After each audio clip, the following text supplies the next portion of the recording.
Industries in New Hampshire. He just met with Vice President Joe Biden here in New York. Wow, that's a picture there, huh? You know he's going to frame that one.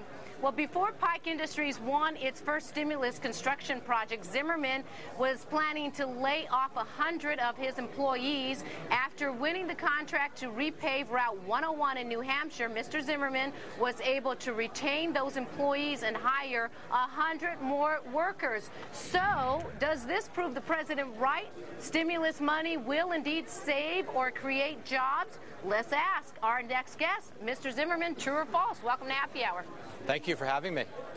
So is the president right? The stimulus money is working. You've hired new workers and retained some of your employees. Well, absolutely. When it comes to infrastructure investment, it is working in our markets. We have hired 100 new workers, and we have avoided laying off at least 100 people. Well, Christian, speaking of the vice president, I have to ask you about his comment today. I'm sorry, but, I mean, he again, kind of put his foot in the mouth a little bit and saying basically that a lot of the American Recovery and Reinvestment money is going to be put to waste. Your reaction to that? I don't agree with that, at least not the money going for highway investments. I believe the states, at least that we work in, have had these projects on their plans to do, and they're just able to accelerate the projects and do them sooner. So I think in the markets that we're working in, it's not a waste at all. I think when it comes to our infrastructure and our highways, our transportation system, it's what we rely on, and we need to make sure that we keep it up to snuff. Christian, how did you come about getting this contract? I noticed we introed you as that you won the contract through what's quote unquote a bid, but it strikes me that some people are selected to get these contracts and others aren't. Did you go up against other people competing for that job? Absolutely, yeah. It's a low bid environment when it comes to DOT work in our markets.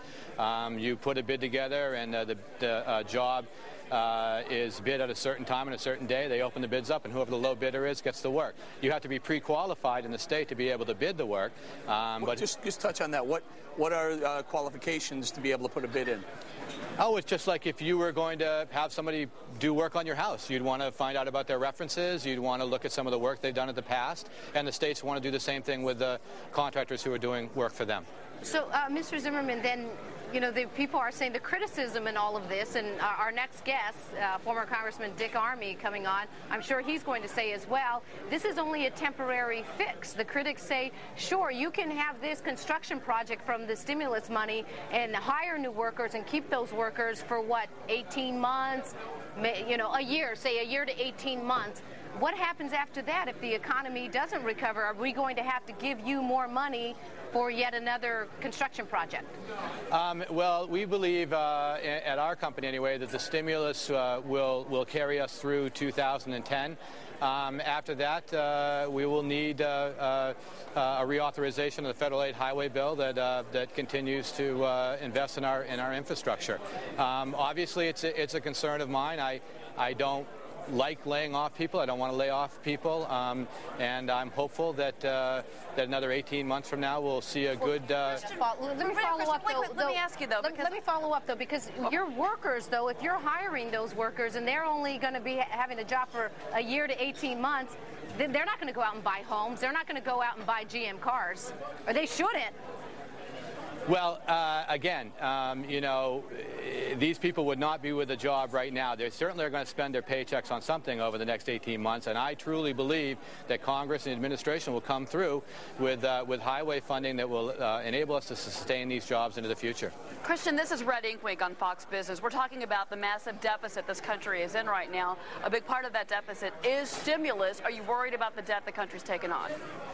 I truly believe that investing in our highways and our bridges brings back more money than it costs us to invest. It creates jobs, and the jobs mean people have money to spend into the economy. The trickle-down effect is huge. We see it with local businesses around the construction jobs that we're doing, where people are going and buying sandwiches and coffee and staying in hotel rooms, and they're taking their paychecks and spending it on whatever they buy, shoes and clothes and food for their families. So I think investing in our infrastructure is the right thing to do. It's the right thing to do for safety. All of us want mobility. I mean, if you asked any American, you know, where does mobility rank on your radar, they're going to put it up high. People need to get around. You needed to get here today, and you took roads to get here. If those roads weren't here, people would have a big problem with that. And we need to continue to invest so that we have safe roads, so that we can compete in a global economy, and that we have a quality of life that we like to enjoy. And roads with no potholes. Thank you. And roads with no potholes, exactly. Zimmermann with Pike Industries. Thank you. Thank you for having me. For 18 years in the House of Representatives, Dick Armey fought tirelessly for lower taxes, less government, and more freedom. Well, let's find out what he thinks of the stimulus and all that red ink. We want to welcome to Happy Hour a special guest for this Red Ink Week, Mr. Dick Armey. He's now chairman of Freedom Works, and he joins us from Washington, D.C. Thanks for being on the show and for joining us for Happy Hour, first of all. Thank you for having me. Okay, so Mr. Armey, what is your take? Our previous guest